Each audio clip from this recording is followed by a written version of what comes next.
Bueno, muy buenas noches a todos. Gracias por su tiempo, por su asistencia, por su apoyo.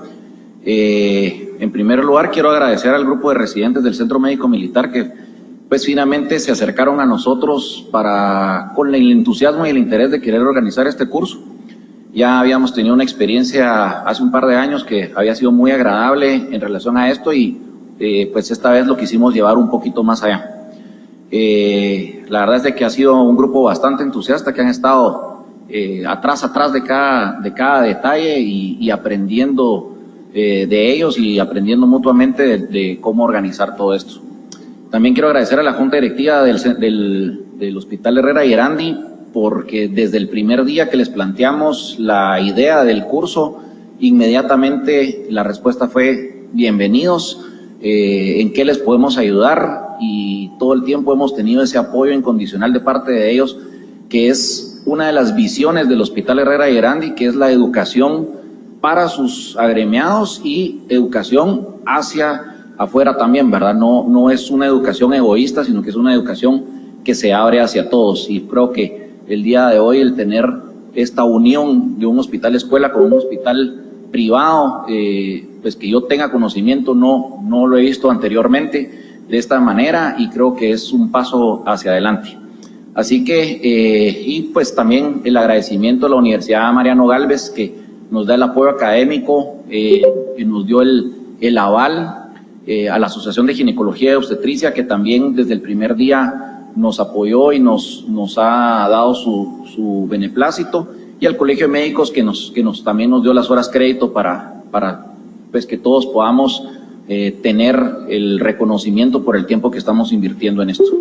Así que como jefe de departamento del Hospital Herrera y Erandi, como director académico del curso y como director del capítulo de cirugía de mínima invasión de la Asociación de Ginecología y Obstetricia, siendo el 15 de mayo del 2019 a las 19:15 horas declaramos oficialmente inaugurado el curso longitudinal de cirugía videolaparoscópica.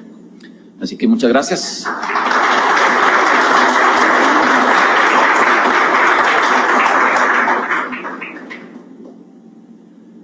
Bueno, y como primer punto académico del curso, pues me robo de una vez el micrófono para comenzar, y vamos a hablar un poco de lo que es la historia de la videolaparoscopía. Damaris, ¿podríamos apagar un poco la luz? Gracias. Entonces, cuando hablamos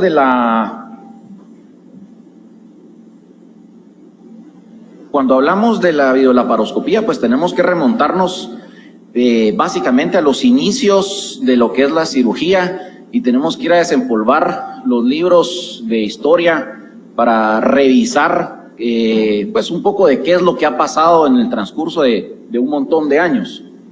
Quisiera comenzar con este pensamiento que dice que hay que reconocer a quienes han sido pioneros, demostrando que no existen sueños irrealizables si el deseo, dedicación y esfuerzo son grandes, siendo ejemplo e inspiración para quienes iniciamos a soñar.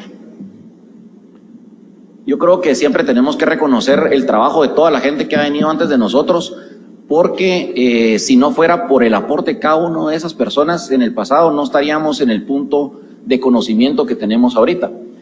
Y cuando hablamos de cirugía ginecológica, pues nos tenemos que remontar a los inicios de la misma, que fue con la histerectomía vaginal.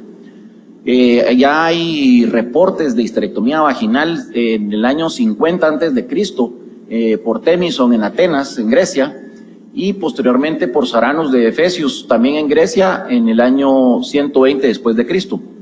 Todos estos son historias por procedimientos que se fueron dando por la necesidad en el momento, sin que fueran procedimientos realmente planeados. En 1507 se comienza a hacer en Bolonia el primer caso realmente reportado como parte de la medicina moderna, y fue en 1800 en Francia cuando se realiza la primera histerectomía vaginal ya de forma electiva, ya con la intención premeditada de hacer la resección del útero.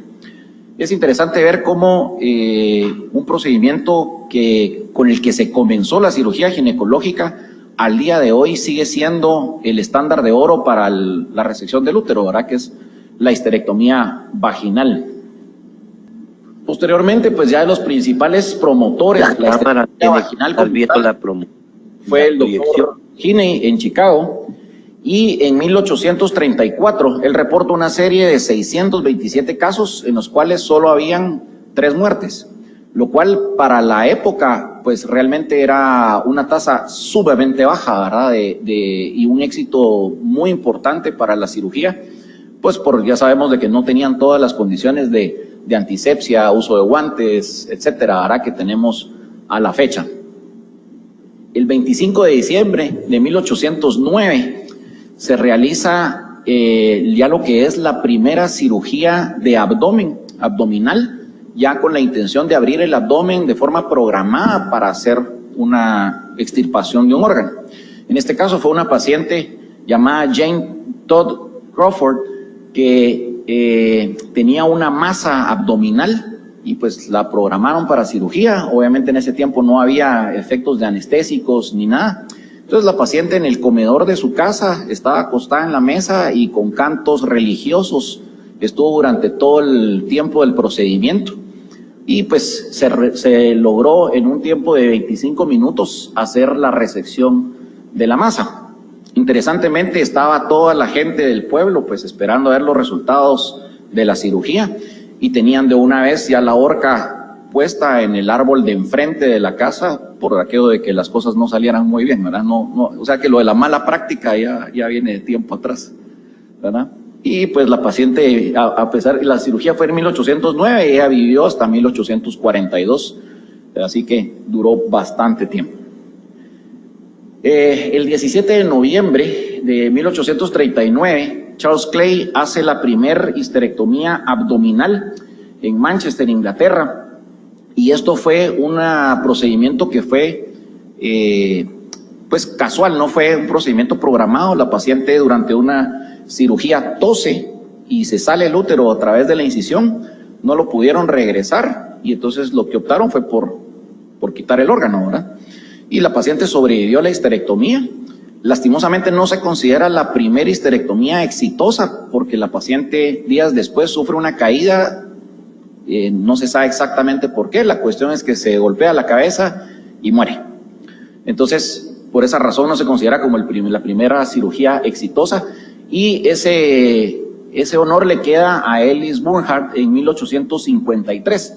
Ustedes se dan cuenta, pasó prácticamente un poquito más de medio siglo entre la histerectomía vaginal a la histerectomía abdominal, ¿verdad? Entonces, pues sí fue mucho tiempo en el que la histerectomía vaginal era la vía única para hacer la histerectomía. Y en Massachusetts, ya en 1853, pues ya se hace lo que es la primera histerectomía ya programada como un procedimiento electivo. Cabe destacar de que todos estos procedimientos hasta esta fecha, todos fueron supracervicales, ¿verdad? No se hizo una histerectomía abdominal total. Otros avances que se fueron dando y que vinieron a tener un impacto importante en la cirugía, pues está en el 9 de agosto de 1867, Joseph Lister va a hablar sobre los principios antisépticos en la práctica quirúrgica. Y con esto pues comienza toda la parte de la esterilización y junto con la utilización del vaporizador de fenol se redujo la mortalidad postquirúrgica de 78 a un 10%, ¿verdad? Entonces esto tuvo un impacto, pues quizás los antibióticos y el uso de guantes han sido las 3 cosas y la esterilización del equipo han sido las 3 cosas más importantes en esto. Y en 1882, Frederick Trendelenburg hizo construir un esterilizador de vapor y para 1886 pues ya se esterilizaba por primera vez el instrumental clínico con vapor. En 1890 se comienza a introducir por Hastes lo que son los guantes de goma y para 1894 pues ya se volvió una práctica obligatoria. Si se dan cuenta, pues siempre pasa tiempo entre que las cosas se comienzan a introducir y que finalmente el cuerpo médico lo acepta, ¿verdad? Tuvieron que pasar 4 años para que los guantes se fueran obligatorios y la historia se va dando de cómo hay mucha resistencia para los cambios, y vamos a ver más adelante que a veces la resistencia es bastante fuerte en ese sentido. Es interesante ver los libros en ese tiempo, todos los dibujos de los libros con procedimientos quirúrgicos, pues se miran las manos con las uñas y todo, porque no, pues, o sea, uno lo ve raro porque te están operando y con las manos sin nada. Y si vemos, pues el instrumental también ha ido cambiando, ¿verdad? Desde los instrumentos que se utilizaban en la época de Hipócrates hasta los que utilizaban ya los romanos, donde ellos ya tenían escapelos que eran intercambiables, o sea, el mango era intercambiable con las hojas en el siglo II, y los instrumentos indios que tenían pues ya una hechura mucho más fina para el siglo III. Para 1947, pues el arsenal de los cirujanos era mucho más amplio, y este era lo que describían en uno de los libros como el instrumental que un buen cirujano debería de tener. Posteriormente, pues se comenzaron a diversificar cada vez más, y en esta época, para 1540, los cirujanos eran los barberos, ¿verdad? Entonces, pues eran hábiles con la cuchilla, y me imagino que por eso ahí estaba la relación. Para 1720, pues ya se tenía el cuidado y la hemostasis a través de estos instrumentos que se calentaban, y poniéndolos directamente sobre las áreas sangrantes, pues se lograba hacer el efecto hemostático a través de la cauterización con el hierro candente. Y ya entrando un poquito más en lo que es la laparoscopía, etimológicamente la palabra laparoscopía viene de láparos, o láparo, que es blando, o lápara, que es abdomen, y escopien, que es examinar, o escopo, que es mirar u observar. Entonces, para fines prácticos, lo que estamos viendo es el observar o examinar lo que es el abdomen. Y pues me pareció interesante esto, y se los traje tal cual estaba en la literatura, porque algunas veces uno dice, bueno, ¿es laparoscopía o es laparoscopia? Y entonces siempre estaba esa disyuntiva. Ahora me pareció interesante poder ver de que realmente se puede decir de cualquiera de las dos formas. En el área latinoamericana, en México y en algunos otros países como Guatemala, pues se utiliza más la palabra laparoscopía, mientras que en España se utiliza más como laparoscopia. Y pues si ya vemos directamente lo que es la historia de la laparoscopía, nos remontamos a 1804, que es más o menos cuando se comenzaba también lo de la histerectomía vaginal, con Philippe Busini, que era un médico militar alemán. Les hago un llamado a la atención de las ramas de la medicina que van interviniendo en lo que es la historia de la laparoscopía. Y de forma interesante uno ve que en la actualidad, pues los cirujanos son los que más han adoptado lo que es la cirugía laparoscópica, a pesar que son los que menos han aportado en la historia de la laparoscopía. Uno pensaría que siendo una rama quirúrgica, quizás los cirujanos, pues los ginecólogos serían los que más estarían aportando, aunque hay que aclarar de que los urólogos pues sí tuvieron muy importante actividad en sus inicios. Pero como van a ver en el transcurso de la charla, los médicos internistas aportaron muchísimo a lo que es la laparoscopía de hoy. Entonces Busini, pues este médico militar, hace lo que él describe como el Lichtsteiner, que era un conductor luminoso, y lo que tenía él era una óptica que tenía una fuente de luz, que en este caso era a través de una vela, y esto tenía un aparato que se adaptaba a la cavidad que quisiera examinar. Entonces ya fuera las fosas nasales, el oído, la vagina, etcétera, ¿verdad? Y él plantea explorar la cavidad abdominal a través de alguna herida de trauma. Entonces en ese momento no estaban pensando en abrir deliberadamente el abdomen, pero si ya había una herida, pues meter el instrumento y poder observar dentro de la cavidad. Sus limitaciones principales era que la fuente de luz daba una luz muy pobre, y la otra importante era el escepticismo, muchas veces religioso, que obviamente en esa época la parte religiosa tenía un poder importante en todas las decisiones, pero el escepticismo de sus colegas, ¿verdad? Siempre había resistencia a esto. Desgraciadamente, pues murió joven a los 36 años de tifus, probablemente contagiado por alguno de sus pacientes. Uno de los avances importantísimos que se dio, pues era el descubrimiento de los anestésicos, inicialmente con el éter en 1846 y después con el cloroformo en 1847. Y el 4 de noviembre de 1847, James Young Simpson, en la Universidad de Edimburgo, usó por primera vez el cloroformo. Y él lo que hizo fue que lo utilizó él, su esposa, uno de sus familiares, y comenzaron a probar de que al inhalar el cloroformo, pues se quedaban dormidos y al rato ya se despertaban y que no pasaba nada. Y él comenzó a hacer estos estudios a raíz de las publicaciones que habían salido en Boston sobre el uso del éter. Entonces, pues él dijo, bueno, si el éter tiene estos efectos, comencemos a investigar con otros productos, y así fue como llegó a utilizar el cloroformo.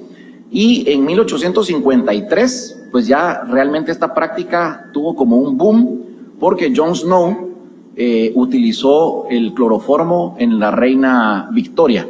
Entonces, y pues al ver que la reina lo había utilizado y que le había ido bien, pues se popularizó, y eso hizo que la cirugía pues ya se pudiera hacer más tranquilamente, ¿verdad? Sin tanto dolor. El cirujano no andaba con la prisa y de tener al paciente amarrado y todo, y eso permitió de que la cirugía pudiera tomarse más tiempo y que se pudieran tener menos complicaciones o menos errores durante la cirugía. En 1853, y aquí es donde comienza el aporte de los urólogos, un urólogo francés que mejoró el sistema que originalmente era de Bossini, y lo que él hizo fue alargar y adelgazar el telescopio, la óptica, y mejoró la luz haciendo una mezcla entre petróleo, alcohol y aguarrás, dando una fuente de luz más fuerte a manera de poder ver de mejor manera la cavidad y poder entrar a cavidades más pequeñas al tener una óptica más delgada. Y él lo llama endoscopio. Y él realizó las primeras cistoscopías diagnósticas y las primeras operaciones transuretrales para tratamiento de gonorrea, de papilomas y de estenosis uretral. De tal manera de que Antoine Jean se le conoce como realmente el padre de la endoscopía, ¿verdad? Y él fue el primero en realizar procedimientos quirúrgicos con este nuevo método. Seguidamente, pues Nietzsche, otro urólogo, solo que de origen alemán, utilizando los ya hablados estudios de Lister, y para entonces también los de Thomas Alva Edison, que en 1879 pues inventa lo que es el foco luminoso, eléctrico, adapta entonces esta nueva tecnología al endoscopio. Y de tal manera eso aumenta y mejora la calidad de la imagen que se puede tener. Además de que hizo cambios en las ópticas para poder tener un lente de aumento que le mejorara la calidad de la imagen, ¿verdad? Entonces, y posteriormente, pues también entre 1900 a 1920 hay 3 aportes importantes en lo que es para la laparoscopía. Primero, pues el Dmitri von Ott, que es un ginecólogo ruso, que lo que hacía era entrar por una colpotomía posterior y a través del fondo de saco posterior colocar el espéculo y poder ver entonces dentro de la cavidad. Posteriormente comenzó a hacer lo mismo a través de pequeñas incisiones dentro de la pared abdominal y de esa manera poder entrar a ver dentro de la cavidad sin tener que abrir por completo la misma. Georg Kelling, un cirujano alemán, fue el primero en utilizar el insuflador de alta presión, y él estaba más enfocado hacia lo que eran los problemas gástricos. Entonces, él lo que hacía, y su principal fuente de interés eran los sangrados digestivos. Entonces, lo que hacía es que metía el insuflador y lo llevaba a presiones de 50 milímetros de mercurio, y con la presión neumática lograba controlar los sangrados, ¿verdad? Posteriormente, y esto lo llamó el Lufttaponade. Posteriormente, Kelling, en el 23 de septiembre de 1901, demostró su técnica por primera vez en un perro en el 73 Congreso de la Conferencia de Médicos Naturalistas y Científicos en Hamburgo, y no encontró otras aplicaciones para lo que entonces él llamó la celioscopía, que hacía lo mismo, ¿verdad? Tenía algún sangrado dentro de la cavidad abdominal y llevaban la presión intraabdominal a 50 milímetros de mercurio. Obviamente ellos no conocían en ese momento los impactos hemodinámicos que un neumoperitoneo a esa presión podía causar, pero controlaban los sangrados. Pero no encontraron otra aplicación para este tipo de cirugía más que lo que eran los sangrados.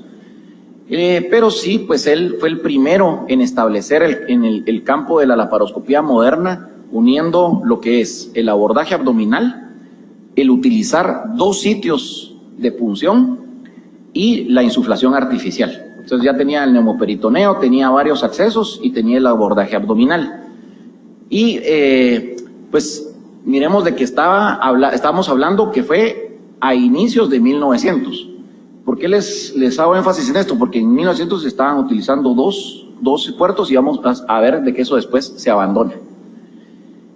Y Hans Christian, un internista sueco, pues también estaba interesado en tratar la ascitis por tuberculosis peritoneal, y entonces él comenzó también a hacer más o menos lo mismo que estaba haciendo Kelling, y reportó entre 1910 y 1911 la primera laparoscopía en humanos, y lo presentó en un volumen de 170 páginas con su experiencia de laparotoracoscopía.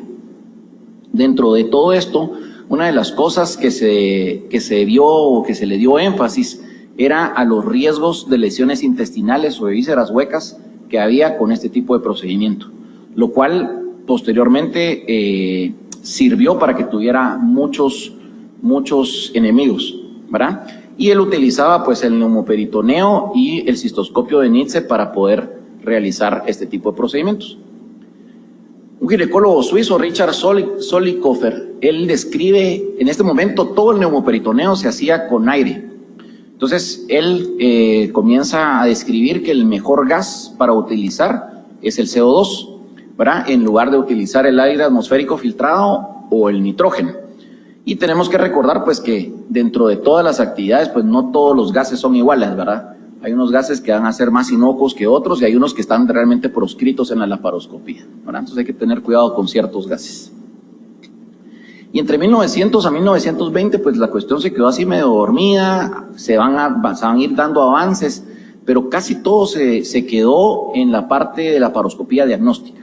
O sea, hubo poco avance en lo que era la laparoscopía quirúrgica, la laparoscopía operatoria, y todo básicamente porque había una visión limitada, había una incapacidad para poder controlar adecuadamente los sangrados, habían complicaciones por el neumoperitoneo, tanto por sus presiones, por la forma en que se hacía el neumoperitoneo inicialmente, era una alta incidencia de lesiones viscerales y vasculares, y la otra cosa importante eran las quemaduras tanto por cauterio como por el mismo lente del laparoscopio, que en ese tiempo la punta del lente sí quemaba a la paciente, ¿verdad? No como lo tenemos actualmente. Pero en 1932, pues János Veres, un internista húngaro, escribe por primera vez lo que es la aguja de Veres para la insuflación del neumoperitoneo, haciendo de que fuera un poco más segura a la hora de que al entrar a la cavidad abdominal, el bisel de la aguja quedaba protegida por el mandril. Y entonces de esa manera quedaba escondida la punta de la aguja y con eso disminuía la cantidad de lesiones de víscera hueca que se podían dar. Entonces él también investigando en el campo de la tuberculosis desarrolla la aguja de Veres en 1932 y la publica en Alemania en 1938. Y es pues la aguja básicamente exactamente igual a la que utilizamos hoy día quienes entran con aguja de Veres. Otro gastroenterólogo en Chicago, Benjamin Ornstein, aclaraba las necesidades de las técnicas de entrenamiento para hacer la laparoscopía por sus posibles complicaciones. Y desde ahí, desde esa época de inicios de 1930, es que se comienza a hablar de que para poder hacer la laparoscopía y evitar complicaciones, lo que se necesita es entrenamiento específico en la laparoscopía, ¿verdad? Interesantemente les recordaba que Kelling utilizaba 2 puertos a inicios de 1900, ¿verdad?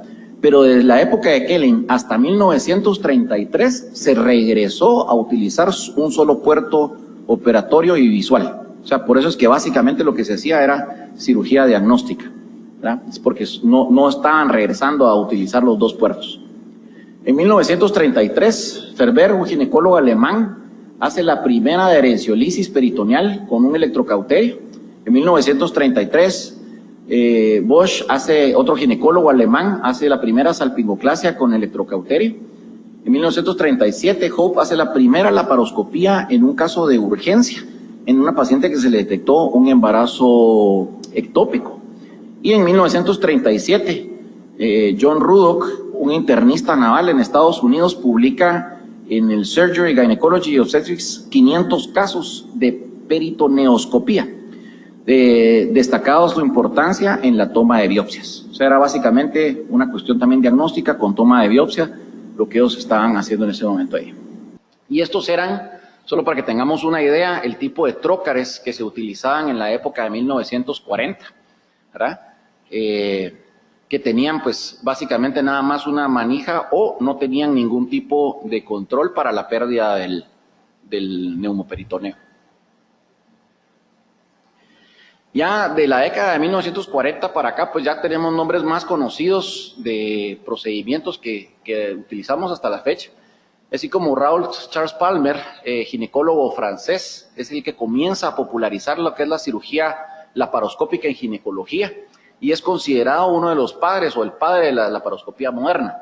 Fue el primero en describir la necesidad de utilizar el Trendelenburg para realizar los procedimientos y dejar la pelvis libre de asas intestinales. También es el que introdujo la idea de poder colocar un manipulador uterino a través de la vagina para poder tener un acceso a la movilidad del útero y promovió la monitorización continua de lo que era la presión intraabdominal. Y a él se le debe el reconocimiento de que no se debe de exceder de 25 milímetros de mercurio la presión intraabdominal, ¿verdad? Como un punto máximo.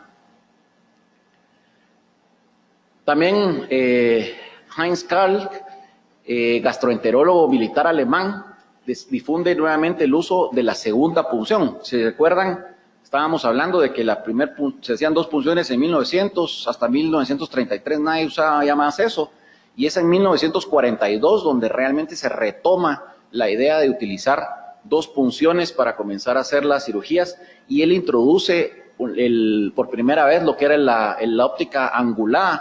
Él utilizaba de 45 a 50 grados, y él estaba muy interesado en todo lo que era la parte de hígado, vías biliares. Entonces, por eso es que trabajó la parte de los ángulos para poder ver mejor los contornos del hígado y no tener que trabajarlo a 0 grados como era hasta esa fecha. Entre 1940 y 1960, aunque en Europa se seguía trabajando en la laparoscopía y se seguía haciendo laparoscopía, en Estados Unidos prácticamente fue rechazada y quedó casi en desuso.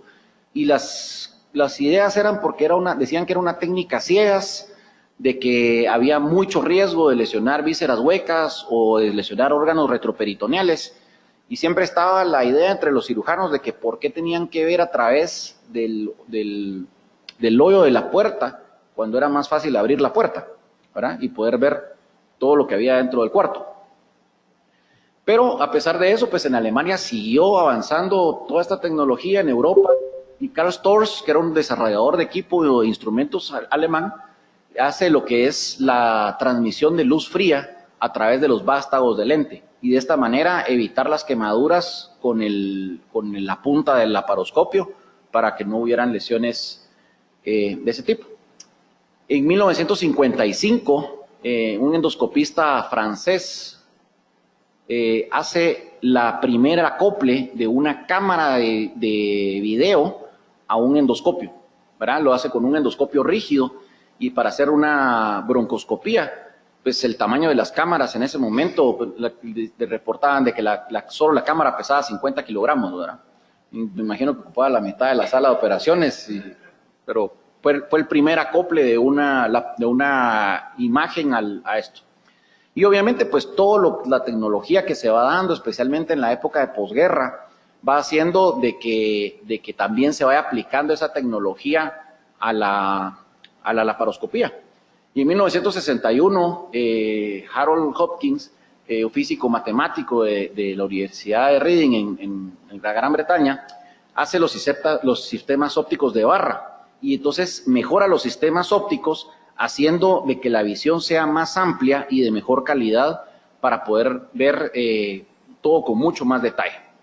Hasta ese momento, pues realmente los laparoscopios no se hacía video laparoscopía, sino laparoscopía pura, haciendo de que el acoplamiento era entre el ojo y el lente, y si se tenía suerte, pues se podía tener una segunda óptica arreglada para que pudieran ver dos personas lo que se estaba haciendo en el procedimiento, pero hasta ahí llegaba. Bercy, que era un cirujano estadounidense de origen húngaro que trabajó con Hopkins en Inglaterra, junto con Kamrat Nezat, fueron los primeros en hacer el acople de una cámara miniaturizada, que era esta cámara, la que ellos utilizaban, y de esa manera fue la primera vez que realmente ya todo el equipo quirúrgico podía ver qué era lo que estaba sucediendo en la sala de operaciones o en el procedimiento. Interesantemente, pues vuelve a pasar lo mismo de la resistencia a los cambios, a pesar de que los cambios puedan ser evidentemente buenos. Y podemos ver esta imagen que me tuvo la cortesía de darme Leopoldo Videla, donde vemos a Lilo Mettler y a Kurt Sem operando. Lilo está ya viendo la pantalla del televisor, pero Sem sigue viendo directamente sobre el laparoscopio, ¿verdad? Él seguía con la idea de la práctica pues así lo aprendí, así lo sigo haciendo, ¿verdad? Y entonces le costó a Sem acoplarse a soltar el laparoscopio y comenzar a ver la pantalla. A pesar de que Sem era alguien que era pues un innovador y alguien que le gustaba buscar el cambio y todo, pues hasta él en su momento tuvo resistencia a ese mismo cambio. En 1971, Harid Hassan, ginecólogo de Estados Unidos de origen egipcio, debido a las lesiones que habían y que era de las principales contras que tenía la laparoscopía, describe por primera vez lo que era la laparoscopía abierta, utilizando el trocar de Hassan, ¿verdad? Y lo publica acá en esta publicación del American Journal de Obstetricia y Ginecología en 1971. Y con esto, pues, reduce de alguna manera los problemas o el principal problema que tenía la laparoscopía en ese momento, que era las lesiones de víscera hueca. Y pues posteriormente ya viene una nueva era de exploración en la laparoscopía gracias a todos estos avances, la cámara, la técnica de Hassan, el auge de Beres, etcétera, el control de insuflación, el control de presiones intraabdominales. Y cuando hablamos de una nueva era, pues realmente nos tenemos que referir en un capítulo especial al doctor Kurt Sem, ¿verdad? Que fue el que realmente llevó la laparoscopía a otro nivel. Kurt Sem nace en Múnich, en Alemania, y posteriormente se traslada a la Universidad de Kiel, y es realmente el que le da el auge a los instrumentos, a los insufladores y pues a las técnicas quirúrgicas. Interesantemente, Sem, desde niño, pues uno de los regalos que le dieron y con que pues lo tenían ocupado, aparentemente algo inquieto, era un torno. Y entonces él de niño él hacía sus juguetes en el torno. Y entonces eso le permitió poder tener la facilidad de manejar materiales para posteriormente diseñar los instrumentos para la laparoscopía. Entonces, y encontré un escrito de Liselott Mettler, donde ella va como narrando ciertas partes de la historia, y por eso es que se los pongo así, tal cual estaba. Entonces, pero pues ella decía ahí de que Sem llegó con su acento de Bavaria, y que les dijo de que desde el principio, ¿verdad?, desde los primeros días, de que la cirugía abierta con grandes incisiones pronto pasaría a la historia, y que sería cambiada por la laparoscopía de mínima invasión, con accesos de mínima invasión, pero con mejor visión, ¿verdad? Y eso es básicamente lo que tenemos hoy día, aunque pues desgraciadamente a la fecha pues no se ha cumplido por completo la idea de Sem de que las grandes incisiones sean parte de la historia, pero creo que en algún momento pues sí lo vamos a ir llegando a ese punto. Y entonces Sem describe lo que es la pelvicoscopía, y él publica, en Alemania publican un anuncio donde invitan a estudiantes o gente que quiera incursionar en lo que es la pelvicoscopía. Y dentro de esa gente está Leopoldo Videla, un argentino que él se había ido a Alemania a hacer todo lo que era la parte endocrinológica, ginecológica, y estaba en Berlín en esto, cuando mira el anuncio y posteriormente pues le pide permiso a su profesor de que si puede ir aquí para conocer a Sem y ver de qué se trata esta situación, y Sem lo recibe en su casa y prácticamente que lo adopta ahí, en lo que él se puede cambiar y hace todos los trámites para cambiarse, y vamos a ver pues un poquito más ahí después de qué es lo que hace Videla.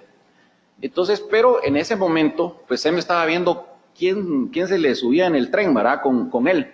Y entonces les pregunta en una sesión, pues, de que quién se quería unir a su equipo para esta nueva técnica quirúrgica.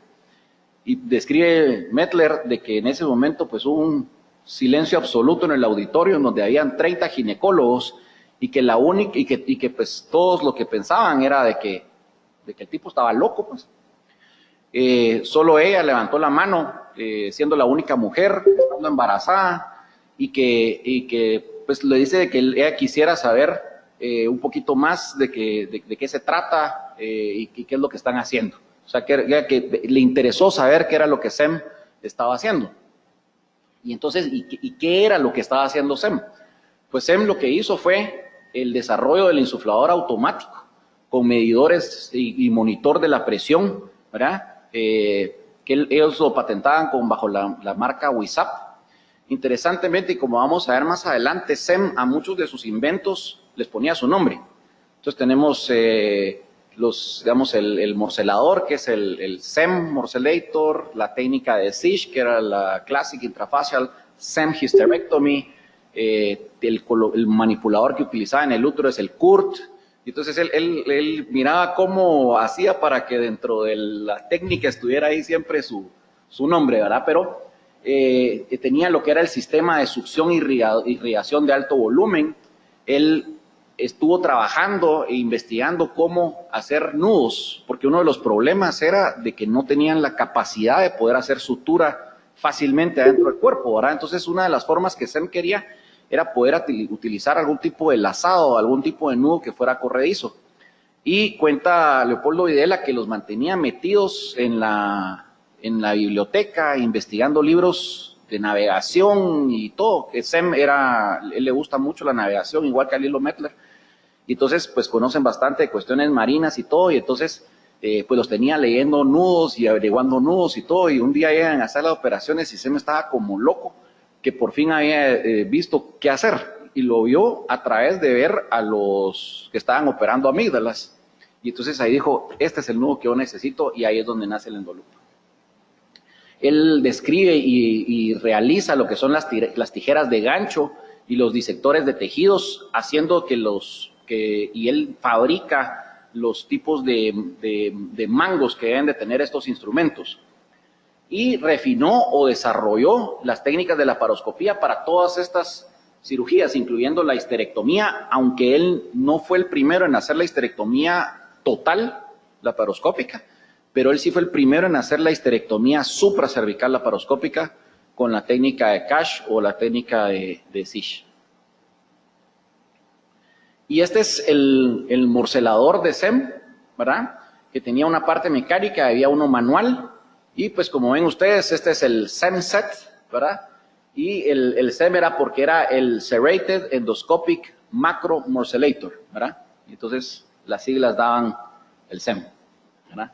Y entonces aquí tenía la descripción de cómo se hacía pues la morcelación de miomas o de los tejidos que se tenía.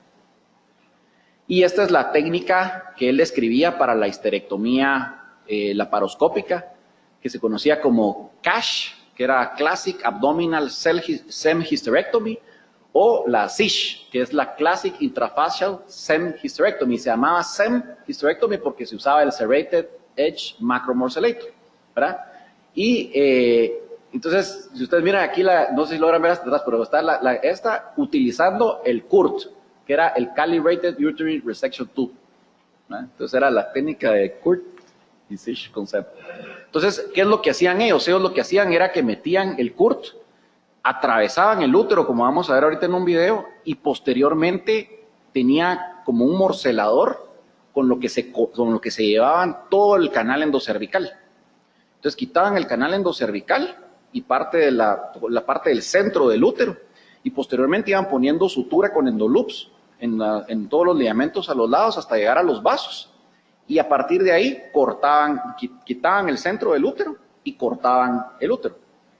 Dejaban el cervix ahí y posteriormente con el morcelador sacaban el útero a través de una de las incisiones. Y esa era la técnica de histerectomía que proponía SEM. Y aquí es donde está con la... Dale clic ahí en el video.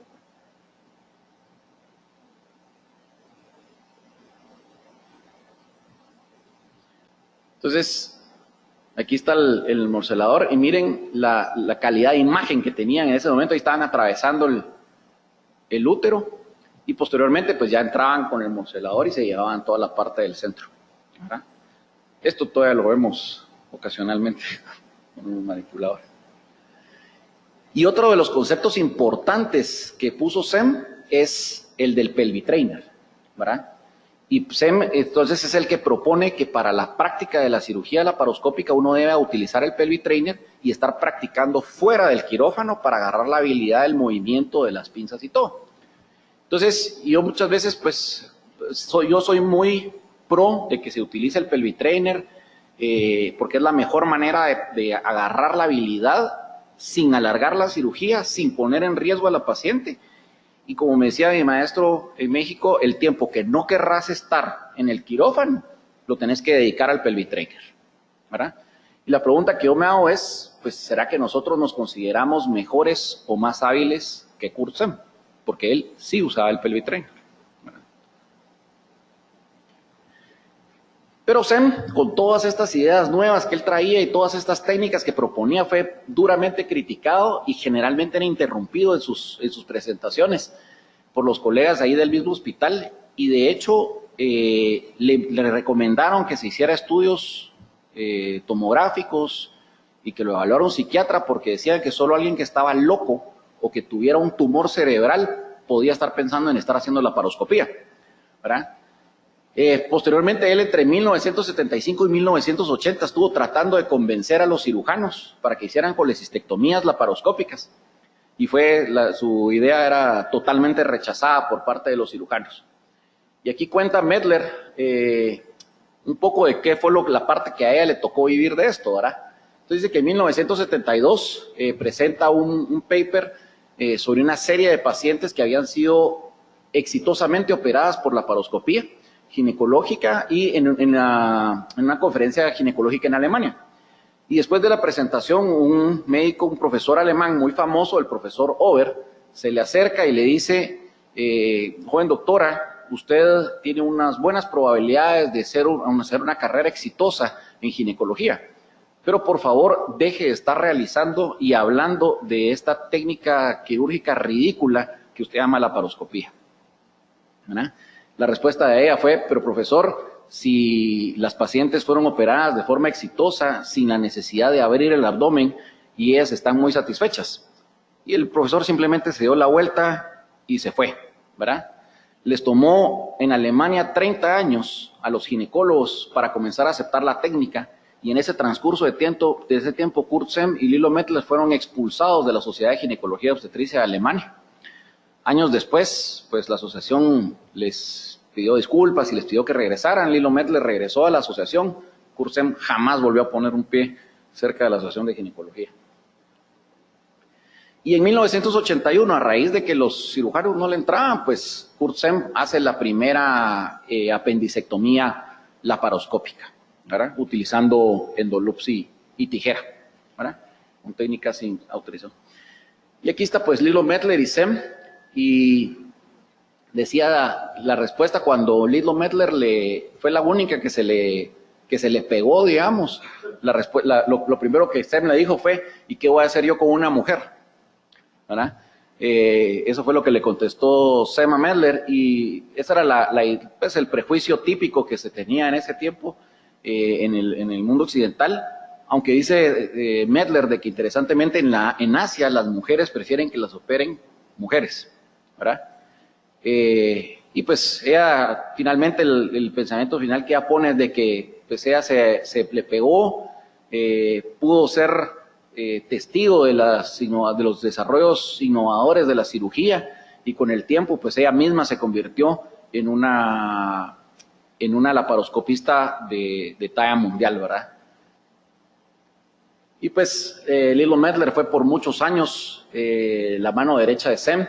Ella siguió la escuela de SEM en Kiel y tiene más de 700 publicaciones, 20 libros, 5 libros de texto, y es hoy día pues una persona sumamente reconocida. Actualmente por edad ella ya no puede operar en Alemania, pero ahora se dedica a operar en Dubái y en otras partes, y pues tuvimos el honor de tenerla operando aquí en el hospital hace un par de años en un caso bastante interesante de histerectomía, y pues sí fue muy agradable poder compartir con ella en este hospital.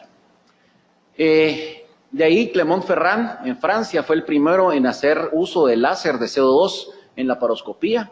Desarrolló el manipulador de Clermont-Ferrand y él fue el que promovió el tratamiento laparoscópico de lo que es el embarazo ectópico, lo cual en ese momento pues también tenía todavía más rechazo por el hecho de que era una cirugía de urgencia. Y en 1988, pues Harry Rich en Kingston, en Pensilvania, hace la primera histerectomía laparoscópica total y fue publicada en enero de 1989 para ese entonces. Entonces, Harry Rich es el pionero junto de la histerectomía laparoscópica, y aquí está C.Y. Liu, que es uno de los pioneros de lo que es la cirugía de piso pélvico, todo lo que es para cirugía de incontinencia urinaria. Y Leopoldo Videla, que en ese tiempo pues se le pegó a SEM y fueron compañeros con Lilo Medler, regresa a Argentina y con la escuela de SEM hace la primera histerectomía laparoscópica en Latinoamérica en 1993.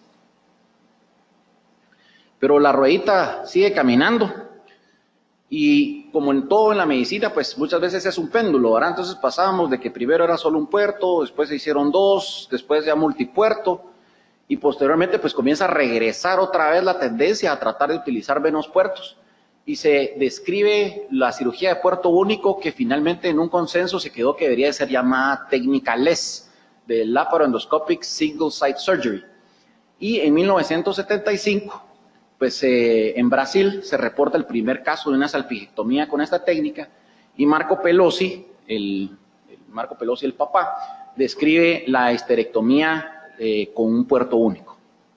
Pero es hasta 2008, o sea, ya muchos años después, donde realmente se comienzan a tener las primeras publicaciones de lo que es la cirugía de puerto único con el tipo de puertos que actualmente se utilizan, ¿verdad? Con el Endogel o el SILS o el Versaport, etc.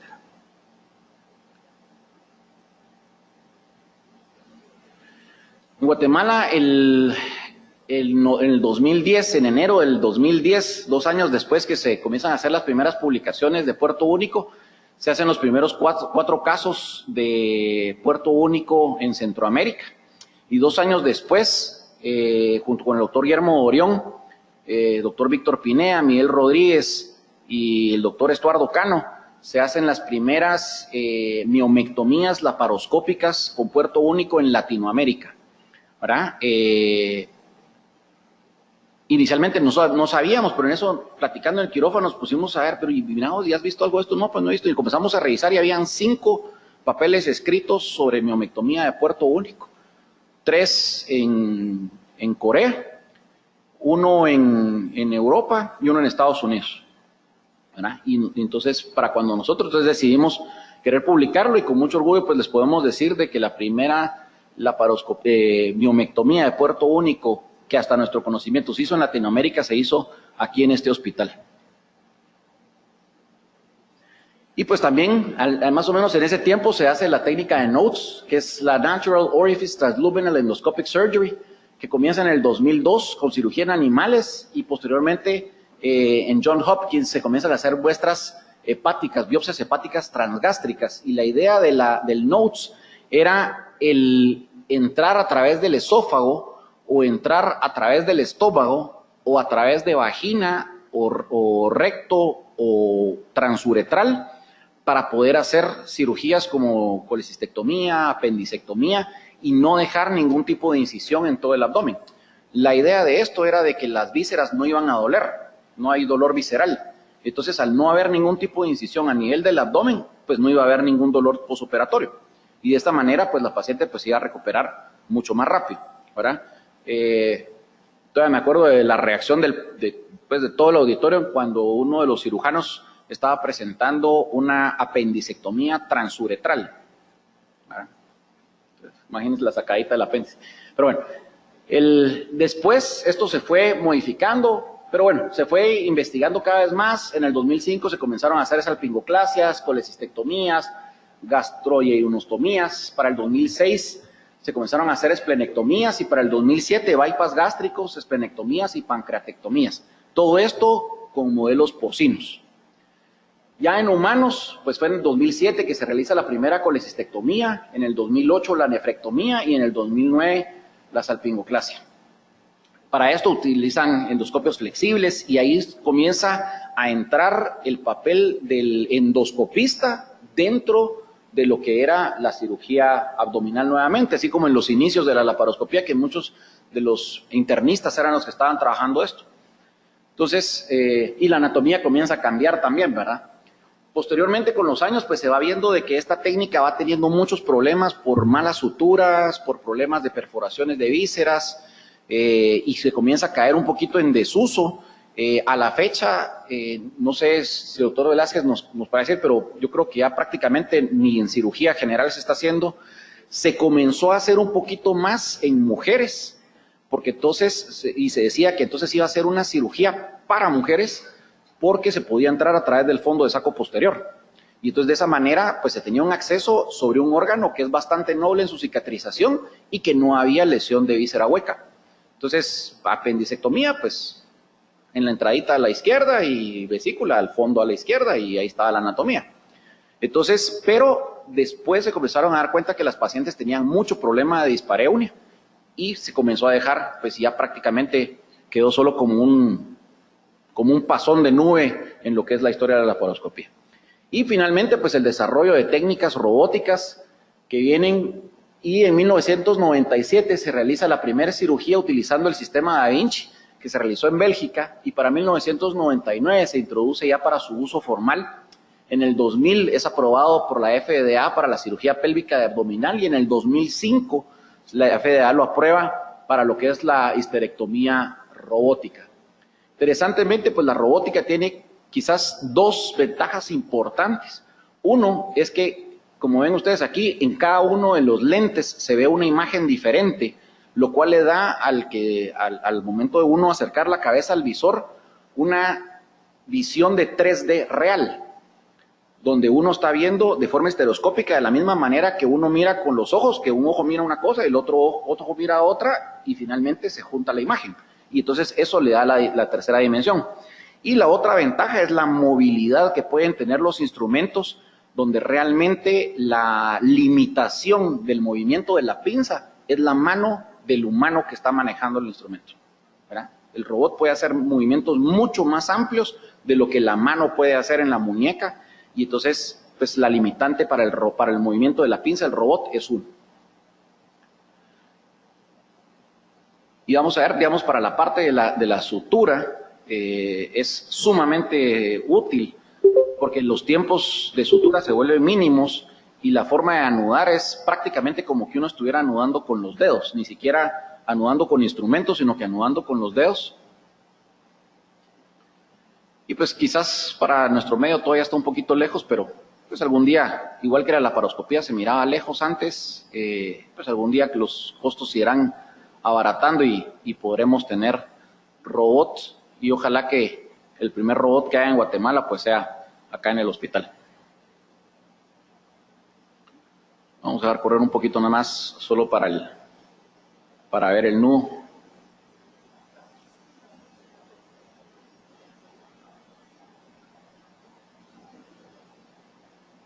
Una de las principales limitantes que tiene el robot es que las manos del cirujano quedan en el aire y entonces uno no está tocando.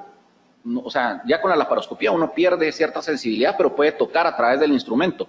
Pero con el robot se pierde por completo esa sensibilidad porque las manos están completamente en el aire.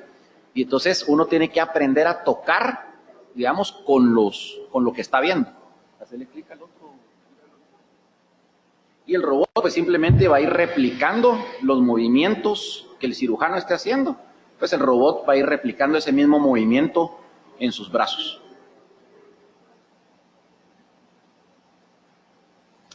Interesantemente, pues los principios básicos no se pierden. Y dentro de parte del entrenamiento del robot, uno tiene que hacer pelvic trainer, ¿verdad?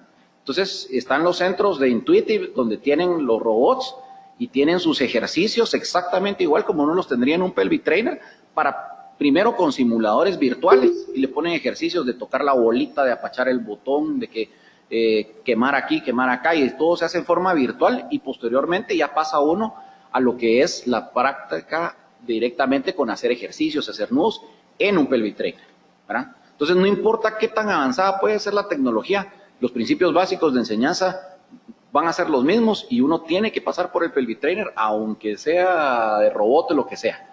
Y lo que tiene que tener uno cuidado es no llegar a tener pues los quirófanos con tanta tecnología que ya probablemente lo que va a quedar afuera es el paciente, porque adentro con tanto instrumento que uno tiene ahí metido no se puede meter ya nada más.